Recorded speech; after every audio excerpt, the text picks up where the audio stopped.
Saudara-saudara terkasih, bacaan-bacaan yang kita dengarkan pada hari Minggu ini mengajak kita semua untuk menyadari bagaimana Allah sejak awal mula dunia menciptakan seluruh dunia ini sungguh amat baik, dan Tuhan menciptakan manusia supaya hidup dalam kasih, dan kalau kasih itu sungguh maka membutuhkan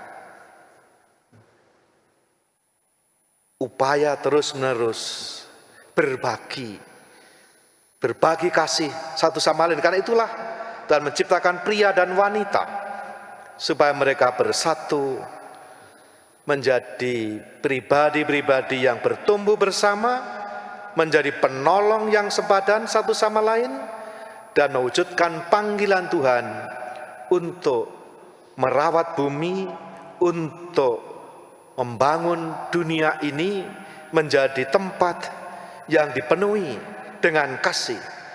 Dan itulah impian Tuhan. Impian Tuhan bahwa manusia, pria dan wanita yang membangun hidup berkeluarga, bahwa keluarga menjadi sebuah suasana surgawi sebagaimana awal mula dunia. Maka ada orang mengatakan, ya kalau hidup berkeluarga dalam level yang paling ideal, paling bagus, itu adalah boleh dikatakan menjadi surga di dunia ini. Kalau di dalamnya orang sungguh menghayati hidup kasih satu sama lain antara suami istri, orang tua dan anak, hidup dalam kasih, dalam saling pengertian, dalam kebersamaan, dalam kegembiraan, maka keluarga, hidup perkawinan itu bisa menjadi surga di dunia ini. Ya kalau sedikit turun, kata orang lalu menjadi keluarga itu menjadi semacam ya apa? Penginapan atau losmen atau hotel lah ya. Orang datang pergi, numpang makan, numpang tidur, tetapi tidak ada kebersamaan, tidak ada komunikasi, tidak ada perjumpaan. Bisa terjadi rumah menjadi tempat hanya tidur, tetapi tidak ada kebersamaan. Kalau turun lagi levelnya menjadi lebih buruk lagi, rumah menjadi ruang pengadilan di mana saling menyalahkan dan saling menuntut. Itu bisa terjadi di rumah.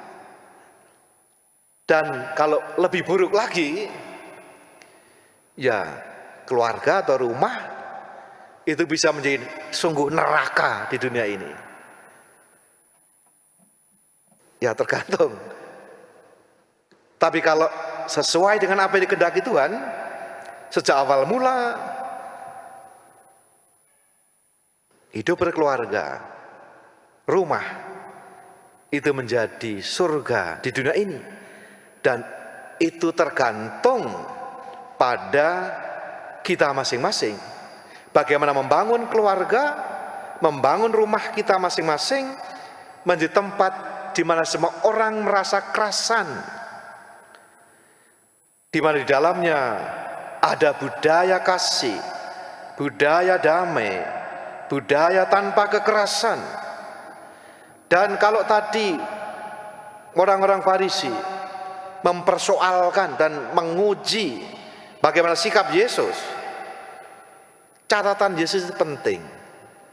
Selain mengajak orang untuk kembali kepada cita-cita, pada impian Tuhan akan relasi manusia dalam keluarga, dalam ikatan kasih itu, mengingatkan itulah yang dikehendaki Tuhan.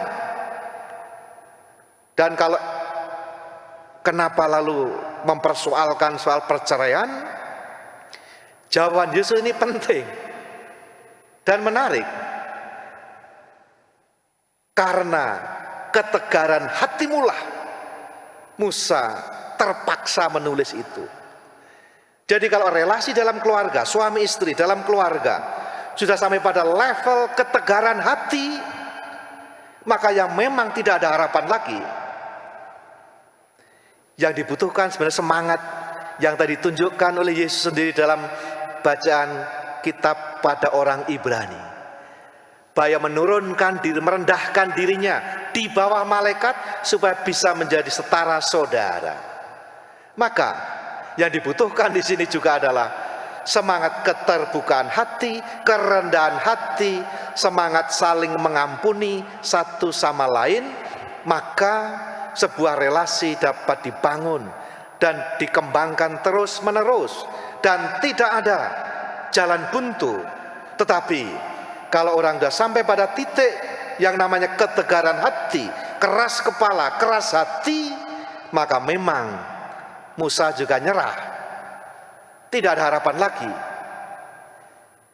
Maka relasi yang diharapkan di dalam hidup berkeluarga dan juga hidup kita pada umumnya adalah supaya kita tetap ada dalam relasi kasih, di mana ada saling mendengarkan satu sama lain, ada waktu untuk saling berbicara, saling mengampuni satu sama lain, dan itu membuat sebuah kehidupan dapat dijalin dalam pergumulan terus-menerus, dalam kerendahan hati dan keterbukaan hati, sehingga dikatakan bukan lagi dua, melainkan menjadi satu. Memang untuk menjadi satu tidak mudah, dan menjadi satu tidak berarti identik, tetapi akan lebih realistis bahwa menjadi satu dimaknai sebagai semakin terjadi titik temu. Kalau dalam pelajaran matematika dulu ada yang namanya teori himpunan, ada dua lingkaran, nah yang diharapkan dari irisan, titik temunya itu kekitaannya makin tebal.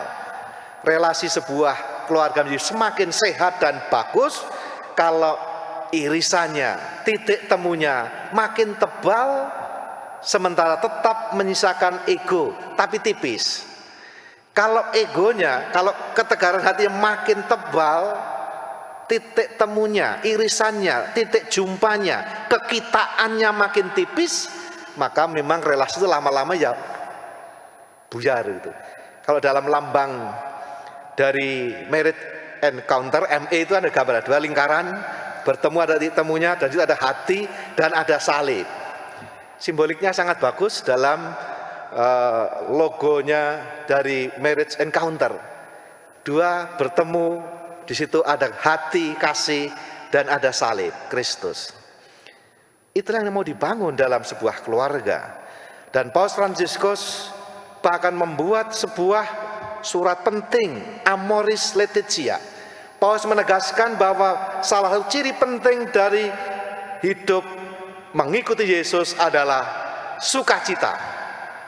Maka ada Evangelii Gaudium, dimulai dari itu, sukacita Injil, panggilan kemuritan, mengikuti Yesus dengan gembira. Ada juga dilanjutkan dengan Gaudete et Exsultate, bersukacitalah dan bergembiralah.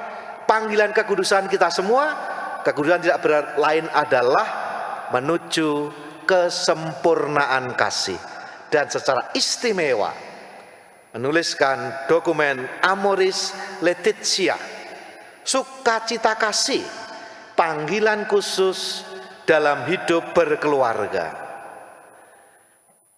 Paus Fransiskus menuliskan di dalam Twitternya, kekudusan itu berarti pemberian diri dalam pengorbanan setiap hari.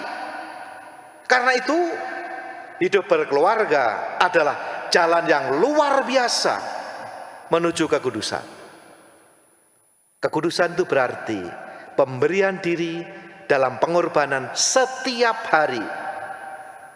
Kalau begitu, maka hidup berkeluarga adalah jalan yang luar biasa menuju kekudusan. Dan untuk membangun sebuah keluarga, Paus juga memberikan nasihat sederhana. Sederhana.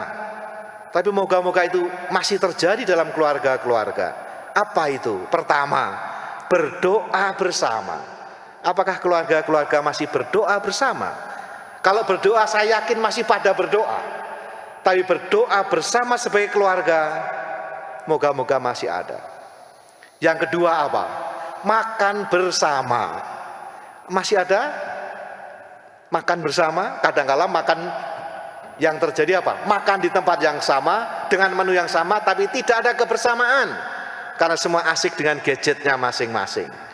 meja besar, semua ada di situ, tetapi tidak ada kebersamaan karena semua asik dengan gadgetnya masing-masing.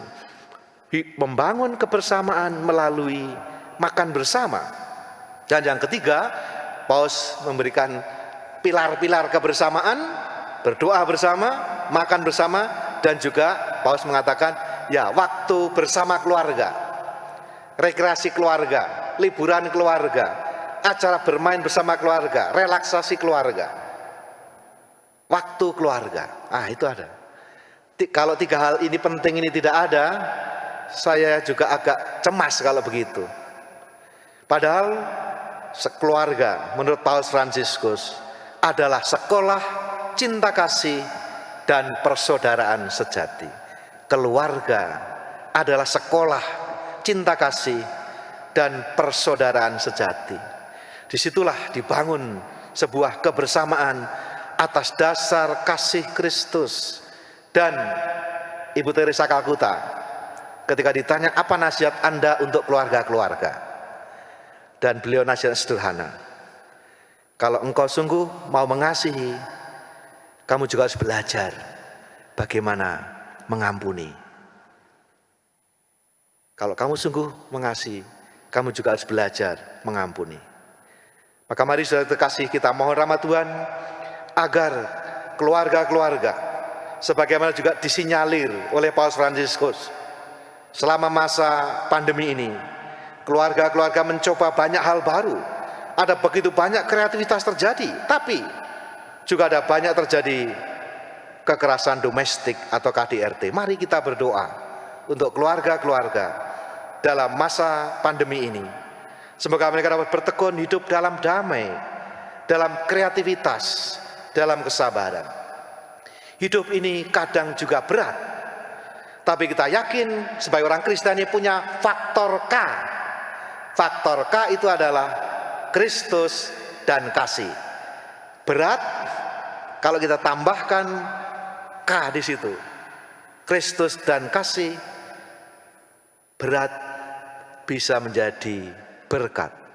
Itulah panggilan setiap keluarga-keluarga dan pengikut Yesus. PON ke-20 digelar di tanah Papua, ajang merajut persatuan Indonesia. Mereka bukan lagi dua, yang disatukan Tuhan, janganlah diceraikan manusia.